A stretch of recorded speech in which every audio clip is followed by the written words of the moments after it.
사도 바울은 주 예수 그리스도 안에 있는 하나님의 사랑에서 그 어떠한 것도 끊을 수 없다라고 강력하게 증언하였습니다. 그러므로 하나님의 사랑, 곧 예수 그리스도께서 십자가에서 죽임 당하심으로 확증되어진 그 하나님의 사랑을 의심하거나 또 누군가가 비난하고 판단하고 정죄하고 참소한다 할지라도 흔들려서는 안 됩니다. 두 가지예요. 우리 스스로 그 하나님의 사랑이 의심될 때도 있고, 또 외부적으로 누군가가 비난하고 정죄하고 참소할 수도 있어요. 그럴 때 흔들려서는 안 됩니다.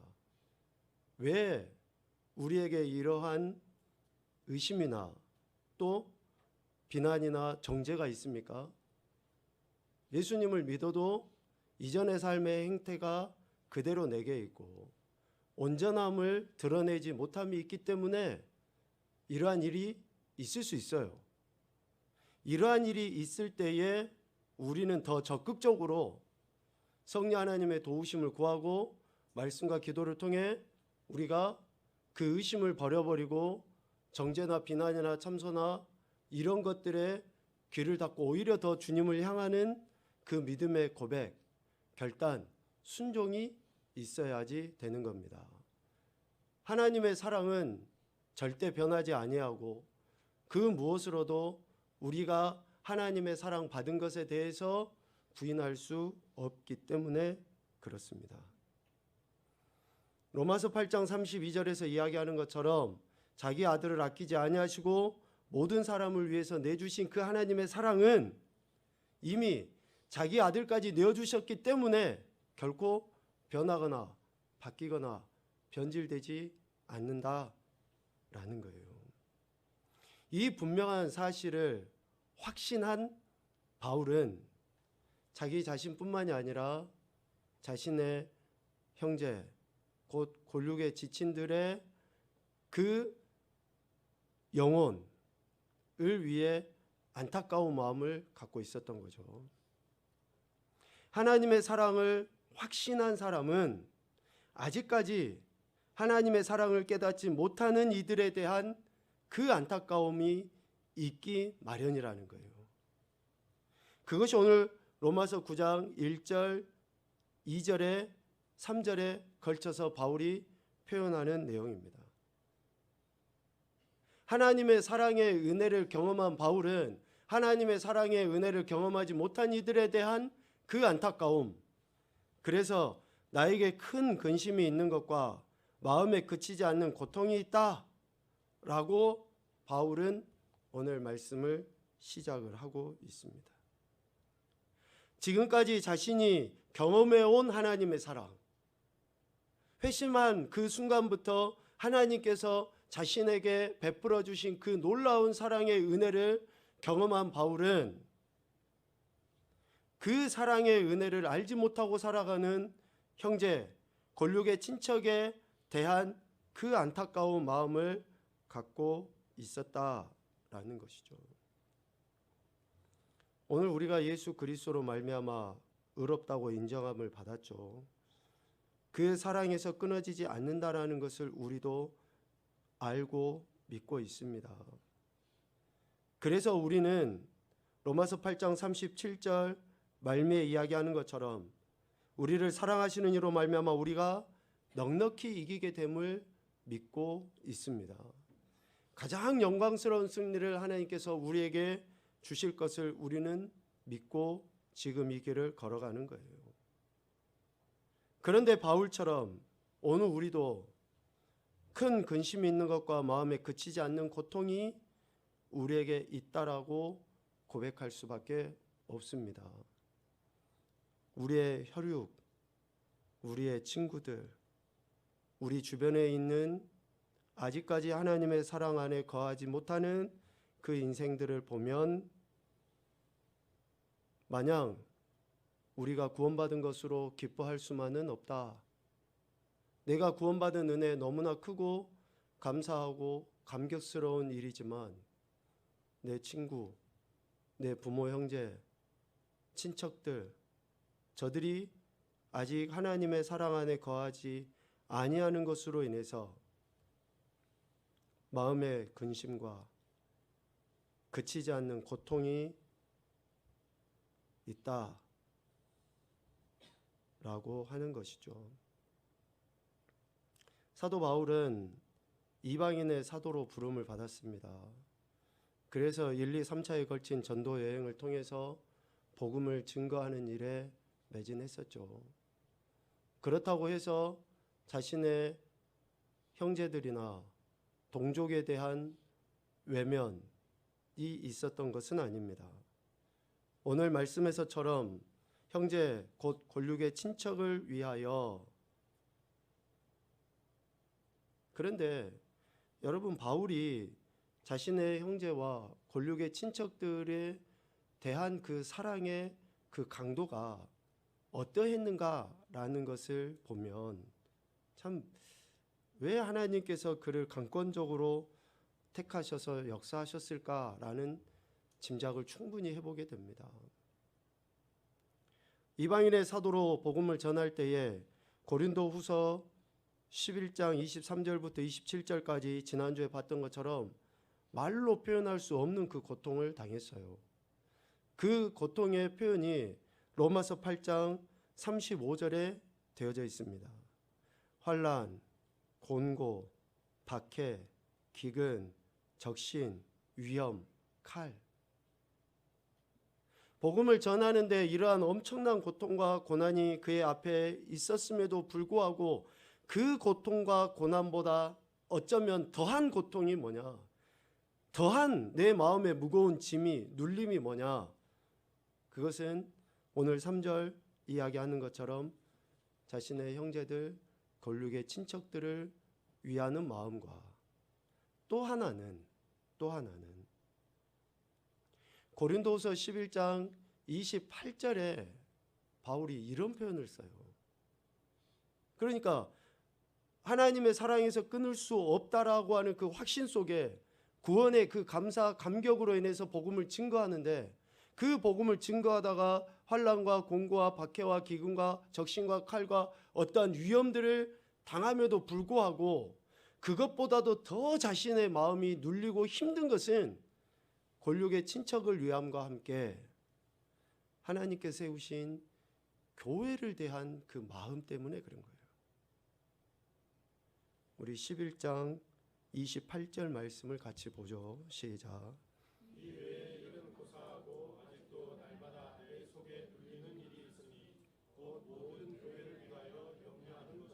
아멘. 바울이 정말로 가슴 아파하고 힘들어하는 것은 이 두 가지였습니다. 예수 그리스도의 피값으로 사신 성도들의 모임인 교회, 그리스도가 머리이신 교회 공동체가, 그래서 바울의 서신서들을 보면 어떻습니까? 주 예수 그리스도의 종인 나 바울은, 그러면서 각 교회들에 대해 하나님께서 세우신 그 교회들이 하나님의 말씀대로 세워져 가고 하나님의 영광을 드러내기 위한 그 애다름이 각 서신서들마다 기록되어져 있는 것을 보게 되죠. 그리고 자신의 형제들, 실질적으로 자신이 당했던 영적, 정신적, 신체적인 그런 고통보다 더한 고통이 바로 교회를 염려하는 것이고 동족 이스라엘에 대한 사랑이었다라는 것입니다. 사망, 생명, 천사들, 권세자들, 현재일, 장래일, 능력, 높음, 깊음, 다른 어떤 피조물이라도 예수 그리스도의 사랑에서 끊을 수 없다라고 확신하는 바울이 오늘 3절 말미에 이렇게 표현하죠. 내 자신이 저주를 받아 그리스도에게서 끊어질지라도 원하는 바다. 전제는 그리스도의 사랑에서 우리는 끊어지지 않는다라는 게 전제예요. 하나님의 사랑을 받은 우리 인생들은. 그런데 만약 내가 저주를 받아서 그리스도의 사랑에서, 하나님의 사랑에서 끊어진다 할지라도 내가 간절히 원하고 바라고 기도하고 간구하는 것이 있다 라고 이야기하는 것이죠. 여기서 저주는 하나님과 분리되는 것을 의미합니다. 하나님과 분리되는 것. 예수 그리스도를 믿기 이전에 우리는 다 하나님과 분리된 존재였어요. 하나님과 분리된 존재. 그런데 예수 그리스도께서 십자가에서 화목제물이 되심으로 인해서 하나님과 우리가 화목하게 되고 하나 되는 연합된 존재가 된 거죠. 그러나 이 저주로 인해서 다시 하나님과 분리되어 완전한 사망에 이르게 된다 할지라도 내가 간절히 원하는 바가 있다. 내 자신이 멸망당한다 할지라도 결코 포기할 수 없는 그 간절한 소원이 있다라고 이야기를 하는 것입니다. 그럼 바울이 원하는 것은 무엇일까요? 바울이 원하고 기도하고 소원하고 하나님 앞에 간절히 요청하고 간구하고 있는 것은 오늘 본문 말씀을 통해서 크게 두 가지로 볼 수 있습니다. 첫 번째는 16절 말씀에 근거해서 긍휼히 여기시는 하나님의 긍휼하심이 자신의 형제 곧 골육의 친척들 가운데 있기를 간절히 원하는 거예요. 하나님의 그 긍휼하심이 그들 가운데 있기를 원하는 것. 또 하나는 18절에서 이야기하는 것처럼 하나님께서 하고자 하시는 자를 긍휼히 여기시죠. 또 하고자 하시는 자를 완악하게 여기셔요. 그러니까 하나님께서 자신의 형제인 골육의 친척들을 위해서 하나님께서 좀 해주십시오. 이거예요. 하나님께서 하고자 하시는 자를 긍휼히 여기시니까 하나님께서 그들에 대해서 긍휼히 여겨주십시오. 이것이 지금 바울의 간절한 소망이고 기도의 제목이다 라는 것이죠. 마치 모세가 송아지 우상을 섬겨서 하나님의 징벌 앞에 놓여져 있는 그 이스라엘 백성들을 위해서 하나님 앞에 간구했던 것과 같이 자신의 이름이 책에서 지어진다 할지라도 그들에 대한 용서, 긍휼하심을 구한 것처럼 사도 바울은 자신의 형제 이스라엘 유대인들의 하나님의 긍휼히 여김을 받기 위해서 자신이 저주를 받는다 할지라도 자신의 이름이 책에서 지어진다 할지라도 간절히 원하고 그로 인한 마음의 큰 근심과 그치지 않는 고통이 있다라고 이렇게 고백을 하고 있는 것입니다. 이 고백이 단순한 감정이 아니라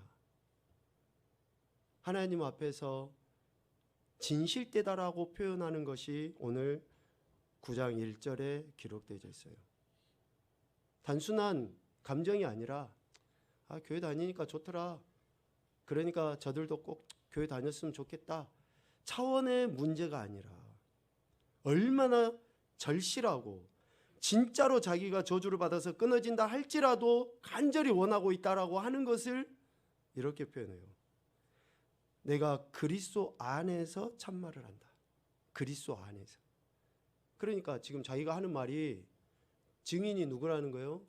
예수 그리스도시라는 거예요. 주님이 지금 보고 계시는데 내가 거짓말이 아니다. 참말을 한다. 분명하게 내가 이야기한다.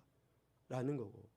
또 하나는 말미에 이렇게 이야기하죠. 내 양심이 성령 안에서 나와 더불어 증언한다. 내가 지금 하고 있는 이 이야기를 성령 하나님이 증인이야. 너 정말 너희들을 위해서 그렇게 간절히 하나님 앞에 소원하고 있고 또 심지어는 내가 그렇게 저주를 받아서 끊어진다 할지라도 내가 진짜로 원하고 있어 라고 하는 것을 바울은 이 두 가지로 표현하는 거죠.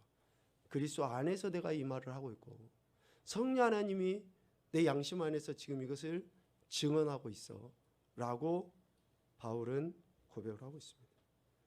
그만큼 자기 동족에 대한 큰 근심과 고통의 비중 그리고 그것이 얼마나 지속적으로 자신 안에 무거운 짐으로 가슴 아픔으로 보여주고 있는지를 표현한 내용이라고 할 수 있죠. 사도 바울은 자신의 형제, 권력의 친척을 위해 이렇게 간절히 기도했던 겁니다. 오늘 우리도 이러한 사도 바울의 태도, 모세가 보였던 태도와 같은 태도를 보이고 있는가? 복음의 빚진 자로서 우리가 정말 하나님의 그 놀라운 구원의 은혜 속에 우리 자신뿐만 아니라 우리의 자녀들이나 우리의 부모나 멀리 갈 필요도 없잖아요. 정말 그들이 예수 그리스도 안에서 구원받고 하나님의 사랑에서 끊을 수 없다는 그 확신 속에 저들이 신앙생활을 하고 있는지, 또 아니면 그렇게 하나님의 은혜 앞에 우리가 나오도록 그들에게 무엇인가 액션을 취하고 있는지 좀 우리 자신들을 한번 되돌아보는 시간이 되어야 될 것 같습니다. 자, 그러면 왜 바울이 유대인들에 대한 자신의 형제 동족에 대한 이러한 마음을 갖게 되었을까요? 왜 형제 곧 골육의 친척, 오늘 4절에 이야기하는 그들은 이스라엘 사람이라 고 하는 그들에 대해 왜 이런 마음이 생기게 되었을까? 단순히 혈연 때문일까요? 단순히 지연 때문이겠습니까? 아니겠죠. 그들 안에 있는 무엇, 즉 유대인들 안에 있는 뼛속 깊이 박혀져 있는 그 사상, 그 생각. 그러니까 사도 바울이 사도가 되기 이전에 자신의 모습을 보면 알아요. 나는 유대인 중에 유대인이고 할례를 며칠 만에 받았고 내가 율법으로는 어떤 사람이고, 바울이 그 가지고 있었던 그 사상, 지금도 자신의 형제들은 그 사상 가운데 함몰되어져 있으니 예수 그리스도에 대해서 은혜도 구하지 않고 주님의 말씀에 귀를 기울이지도 않고 자신들은 예배드린다라고 자랑하고 일주일에 한 번씩 금식한다고 이야기하고 11조를 드린다고 이야기하고 하는 그러한 행태들로 인해서 뼛속 깊이 박혀져 있는 그 사상 때문에 바울은 어때요? 단순히 혈연이나 지연의 문제가 아니라 그들에 대한 이런 마음의 안타까움이 있었다라는 것이죠. 여기에서 이스라엘 사람이라고 하는 것은 아브라함, 이삭, 야곱의 후손이라는 그런 의미이죠. 특별히 이스라엘의 이름의 의미가 창세기에 나와 있는 것처럼 하나님과 겨루어서 이겼다. 그러니까 하나님의 택함을 받은 유일한 하나님의 백성이라는 의식이 저들 안에 가득 차 있는 거예요. 하나님이 택하셨다라고 하는 그 의식이 머릿속에 가득 차 있어요. 반대로 하나님이 우리는 택하셨는데 저들은 택하지 않으셨다라는 생각 또한 가득 차 있어요. 그러니까 이방인들에 대해서 사람 취급을 하지도 않는 거죠. 하나님의 사랑이 저들에게만 있다, 자기들에게만 있다라고 생각하는 거예요. 하나님의 택함을 받은 유대인, 선민 의식이 저들 안에 휩싸여져 있는 거죠. 그리고 4절 중반 이후에 봐보십시오. 그들에게는 양자됨, 영광, 언약들, 율법, 예배, 약속들이 저들에게는 있는 거예요. 여러분 구약 성경을 쭉 봐보면 하나님과 이스라엘 백성들과의 관계를 아버지와 아들의 관계로도 많이 표현하십니다. 출애굽기 4장 22절에 보면 하나님이 이스라엘에 대해 너희는 내 장자다 라고 표현을 하셔요. 장자.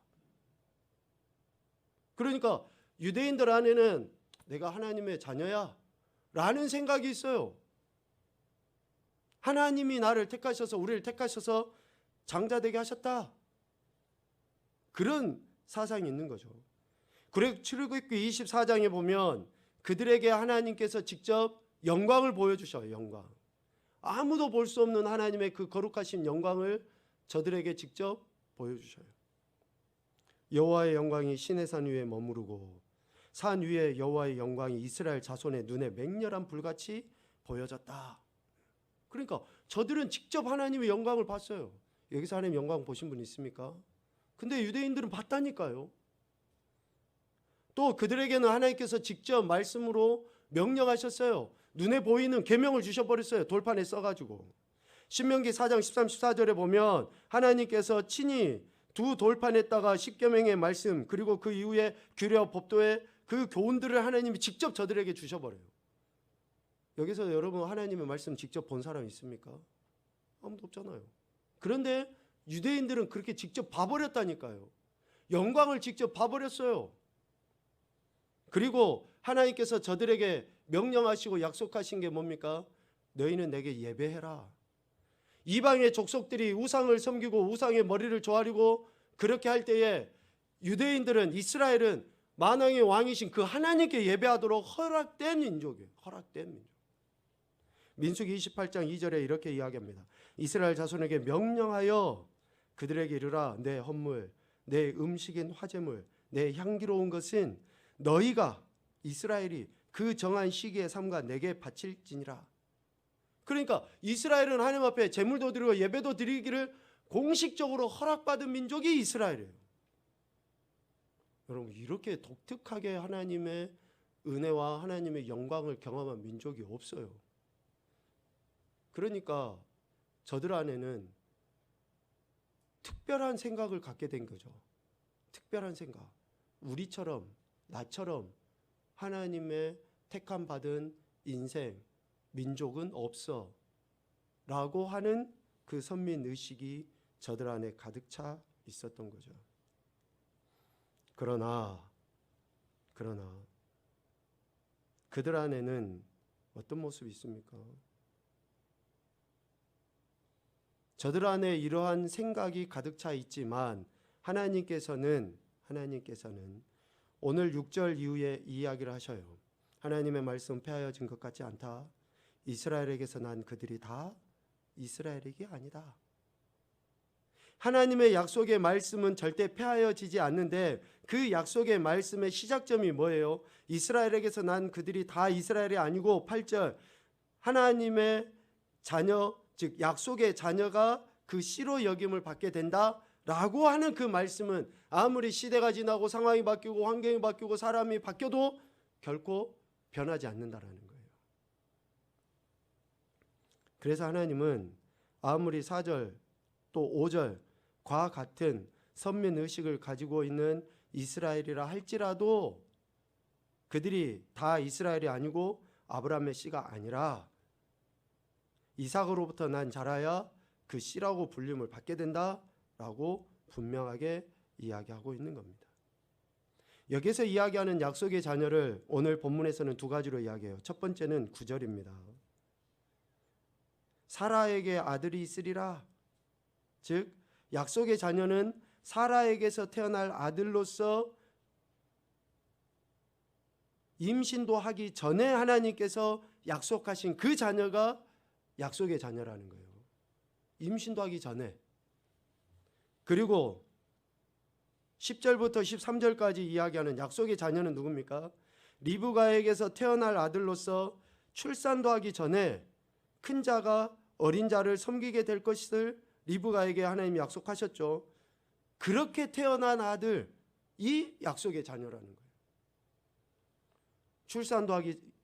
임신도 하기 전에, 출산도 하기 전에 이미 하나님께서 약속하신 그 자녀가 하나님의 약속의 자녀라고 이야기를 하는 것입니다. 이 약속의 자녀는 11절 이하에 이야기합니다. 무슨 선이나 악을 행하지도 아니한 때에 택하심을 따라 된 거예요. 아니 선한 일을 좀 했으면 그럴 법해요. 그런데 임신도 하기 전에, 출산도 하기 전에, 어떤 선을 행하거나 악을 행하기도 전에 이미 하나님께서 정하셔 버렸어요. 참 우리 인간의 입장에서 보면 하나님 어찌 그럴 수 있어요? 할 법하지만 하나님은 이미 그렇게 하기로 정하셨다라는 거예요. 그렇게 하기로 정하신 하나님에 대해 어느 누가 14절에 이야기합니다. 어느 누가 이렇게 이야기할 수 있어요? 하나님 너무 불의하신 거 아니에요? 하나님 너무 그냥 감정대로 하시는 거 아닙니까? 라고 어느 누구도 이렇게 말할 수 없다라는 거예요. 왜? 하나님께서는 모든 만물의 주권자이실 뿐만 아니라 하나님은 하고자 하시는 대로 하시는 분이시기 때문에 그래요. 아멘입니까? 하나님은 하고자 하시는 분이시기 때문에, 하고자 하시는 대로 하시는 분이기 때문에 어느 누구도 이야기할 수 없어요. 왜? 하나님께서는 결코 눈에 눈꽃만큼도 불의한 분이 아니시기 때문에 하나님께서 생각하시고 행하시는 모든 것은 결국 뭐예요? 선이에요, 선. 그래서 우리 인생들이 왜 하나님 그러십니까? 라고 말할 수 없다라는 것이죠. 유대인들이 선민의식에 사로잡혀 자신들은 그 어떤 행위를 한다 할지라도 구원받는다, 우리는 하나님의 택함 받았다 라고 생각하는 것은 큰 오산입니다. 구원은 오직 하나님의 예정하신 가운데 이루어지는 거예요. 하나님께 달려 있습니다. 그래서 하나님께서 긍휼히 여길 자를 긍휼히 여기시고 불쌍히 여길 자를 불쌍히 여기심에 대해서 하나님은 의로운 분이십니다. 이렇게 행하시는 것은 하나님께서 결코 불의하신 분이 아니기 때문에 그렇다라는 것이죠. 하나님께서 이러한 속성을 가진 분이심을 사도 바울은 알았기 때문에 자신의 형제에 대해 하나님께서 저들을 불쌍히 여겨주시게, 저들을 긍휼히 여겨주시게, 하나님의 하고자 하심이 저들에 대한 긍휼하심으로 나타나기를 간절히 기도하고 원했다라는 것이죠. 골육의 친척들이 예수님을 배척하고 믿지 않는 것에 대해 큰 근심과 마음에 그치지 않는 고통이 있었습니다. 우리가 흔히 하는 이야기로 구원은 1대1의 관계입니다. 예수 그리스도에 대한 개인적인 신앙 고백이 있어야 구원은 받습니다. 부모의 신앙으로 자녀가 구원받거나 또 남편 혹은 아내에 의해서 배우자들이 구원받는 게 아니에요. 또 나의 착한 행실이 누군가에게 구원을 받는 데 도움을 주지 못합니다. 내가 어떤 선을 쌓아서 저들이 구원의 길로 이르게 되는 게 아니에요. 소위 적선이라는 것을 통해서 그들이 구원받는 데 뭔가 도움이 되는 게 아니에요. 오직 하나님의 예정하심, 뜻, 긍휼히 여기심에 의해서 이루어지는 거예요. 이것을 칼빈은 예정이라고 해요. 예정. 이 예정을 우리에게 하나님께서 보여주심으로 인해 성령 하나님께서 우리에게 깨닫게 해주시고 믿게 하심으로 인해 그 예정하심이 어떤 사람은 지금부터 10년 전에, 20년 전에, 30년 전에, 아니면 어떤 사람은 지금 이 순간 그 예정하심이 성취되는 거예요. 성취되는 거. 그 예정하심이 이루어지는 거죠. 그런데 왜 이렇게 하나님께서 예정하시고 그 일을 그 시간에 성취하시느냐? 그것은 예정하심을 입은 자들이 하나님의 영광을 드러내고 하나님의 찬송이 되게 하시기 위해서 그러는 거예요. 에베소서 1장 11절과 13절 말씀이 이렇게 연결이 되고요. 그리고 1장 12절과 14절 말씀이 연결이 돼요. 1장 11절 말씀이 뒤따라오는 말씀이 12절이고 13절 말씀에 뒤따라오는 것이 14절 말씀이에요. 우리 11절, 13절 그리고 12절, 14절 말씀을 이어서 같이 보겠습니다. 시작.